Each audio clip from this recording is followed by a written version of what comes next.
আজকে আপনাদের সঙ্গে চিজ দিয়ে আর মিষ্টি কুমড়া দিয়ে খুব সুন্দর একটা রেসিপি শেয়ার করব। এটা যেমন হেলদি সেই সাথে অনেক বেশি মজার হয়। এখানে মিষ্টি কুমড়া আর গাজরগুলোকে আমি গ্রেটারে গ্রেট করে নিয়েছি।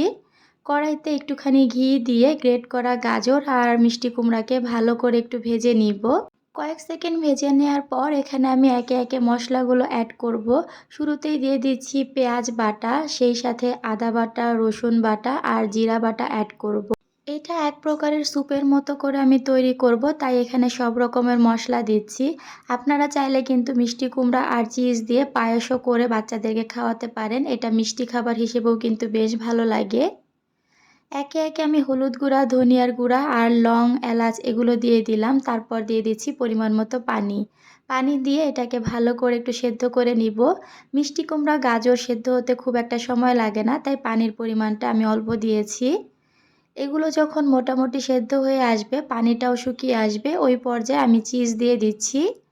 এখানে আমি 1 পিস চিজ নিয়েছিলাম, তো কিছুটা অংশ আমি কেটে রেখেছি অন্য একটা রেসিপিতে দেওয়ার জন্য। ওই রেসিপিতে অল্প লাগবে, তাই একটুখানি রেখেছি। চিজ দেওয়ার পর আমি আমার পছন্দ মতো ঘনতে এটাকে নামিয়ে নিয়েছি। দেখতেই পাচ্ছেন কত সুন্দর কালার হয়েছে। আমার বাচ্চা ঘন খাবার খায়, তাই আমি ঘন নামিয়েছি। আপনারা চাইলে পাতলা করতে পারেন।